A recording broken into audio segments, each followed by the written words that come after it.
berjumpa. Di video kali ini kita akan melanjutkan pembahasan mengenai pendaftaran PPG Prajabatan tahun 2022. Pertama kita masuk kembali ke akun SIM PKB kita. Seperti biasa, kita login ke SIM PKB, dimana pembuatan akun sudah kita bahas di video sebelumnya. Kita masuk. Ketika sudah masuk, kita pilih program atau layanan. Sini kita pilih PPG Prajabatan. Nah, di akun ini saya sudah menyelesaikan pengisian daftar hidup karena sudah centang hijau, dan juga sudah menyelesaikan esai. Nah, bagaimana tampilan dari daftar riwayat hidup dan esai ketika telah selesai diisi? Data diri. Nah, di sini biodata diri ya. Di sini ada biodata kemahasiswaan, ada biodata bidang PPG sudah kita bahas sebelumnya, pengalaman mengikuti pelatihan, pengalaman berorganisasi, pengalaman menjadi sukarelawan, pengalaman melatih, mengembangkan orang lain, hobi, nomor kontak darurat, dan dokumen penting. Di video sebelumnya banyak pertanyaan mengenai pengalaman mengikuti pelatihan. Bagaimana kalau kita tidak mempunyai sertifikat pelatihan yang ada jamnya? Kita untuk pengalaman mengikuti pelatihan wajib kita isi ya. Bagaimana jika kita tidak mempunyai sertifikat program pelatihan? Bisa kita isi dengan mengikuti kegiatan seminar ya, seminar nasional atau webinar. Ini wajib diisi. Dan bagaimana jika kita tidak mempunyai sama sekali? Jika kita tidak mempunyai sama sekali, saran saya kalian bisa minta bantu ke teman atau saudara yang pernah mengikuti pelatihan yang sertifikatnya belum mempunyai nama, dan kalian bisa pinjam sertifikatnya. Tapi ini untuk yang tidak memiliki sertifikat saja ya. Nah, di sini ketika sudah mengisi minimal 3 jenis mengikuti pelatihan ya, nanti diminta kita menuliskan judulnya, lembaganya apa, tanggal berapa, terus diminta untuk mengupload sertifikat pelatihannya. Nah, di sini ada 3 ya. Oke, selanjutnya pengalaman berorganisasi, ini wajib juga diisi. Kemudian pengalaman menjadi sukarelawan, ini opsional. Jika pernah bergabung di organisasi sosial sukarelawan boleh diisi. Jika tidak punya pengalaman maka boleh di skip atau dilewatkan. Begitu juga pengalaman melatih atau mengembangkan orang lain, ini juga pilihan opsional ya. Untuk hobi harus diisi, darurat juga harus diisi. Untuk kontak darurat boleh saudara, boleh orang tua, boleh kerabat terdekat lainnya. Untuk dokumen ini sudah kita bahas sebelumnya, pas foto dengan syarat kemeja putih lengan panjang, dasi hitam, dan background biru. Kemudian fakta integritas ya, ini yang di download dari template dokumen ini, kemudian ditandatangani dengan materai 10.000. Oke, setelah kita selesai, kita lihat di sini ada keterangan informasi umum sudah centang hijau, biodata kemahasiswaan centang hijau, kemudian bidang PPG sudah hijau, pengalaman mengikuti pelatihan sudah hijau, pengalaman organisasi sudah hijau, pengalaman menjadi sukarelawan tanda tanya karena ini opsional, tidak perlu kita isi. Di sini ada keterangan status yang penting. Tanda tanya adalah syarat opsional. Apabila tidak memiliki maka tidak wajib diisi. Ketika selesai, kita lihat ke esai. Nah, di sini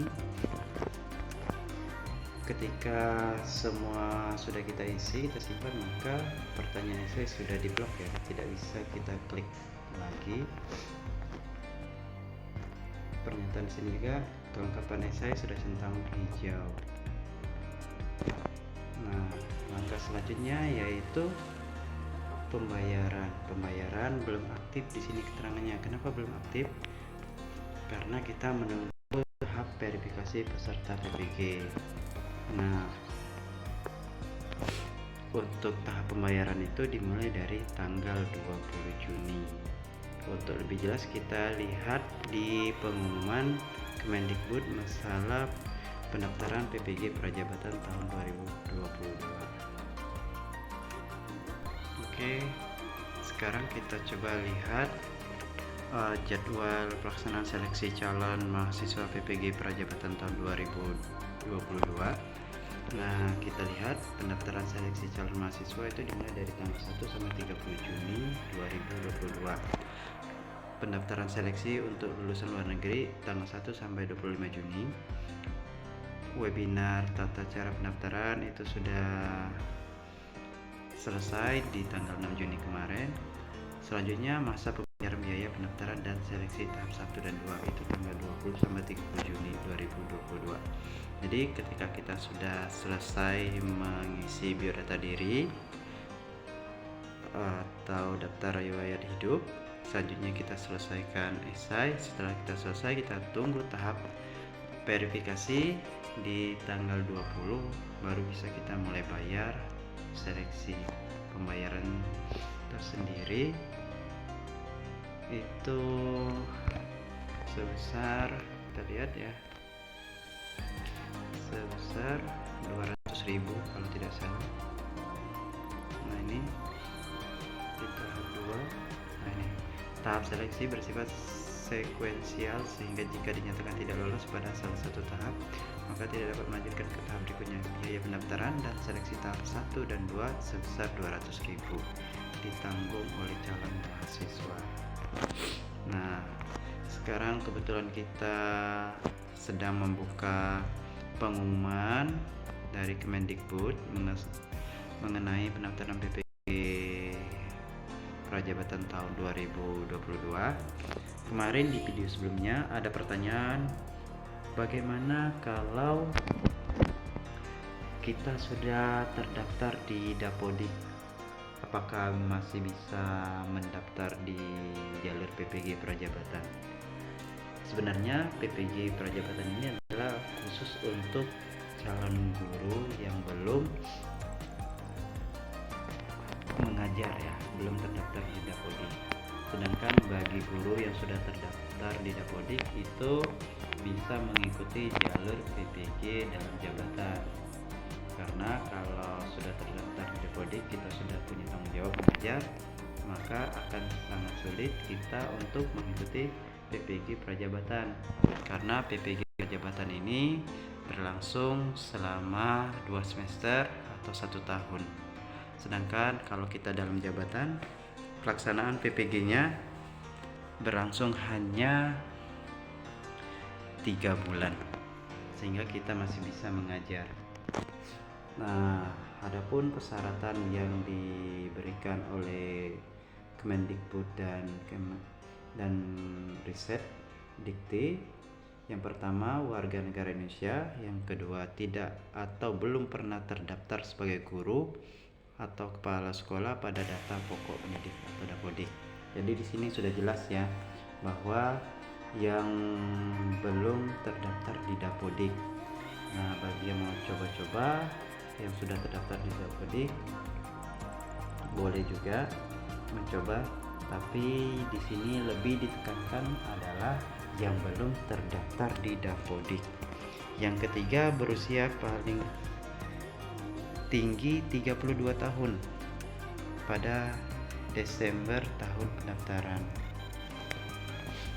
Nah, jadi paling tinggi usianya adalah 32 tahun. Yang keempat, memiliki ijazah dan kualifikasi akademik sarjana.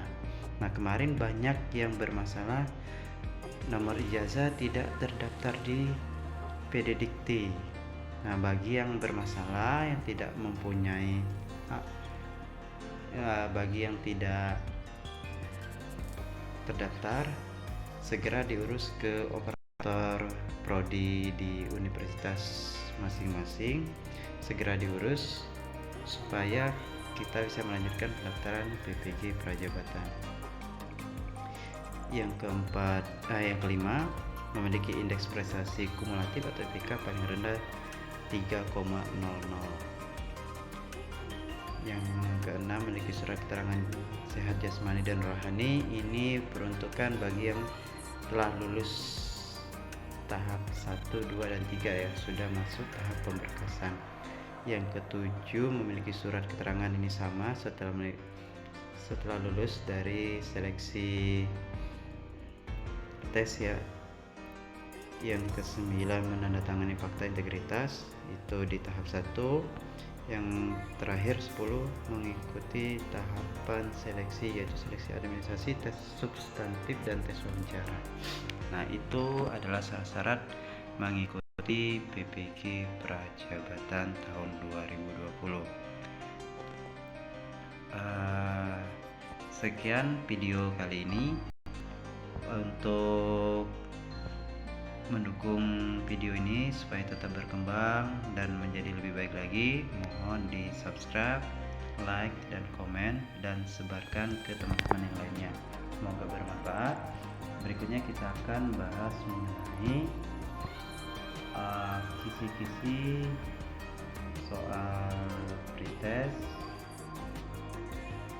yang akan kemungkinan keluar di tes PPG Prajabatan tahun 2022.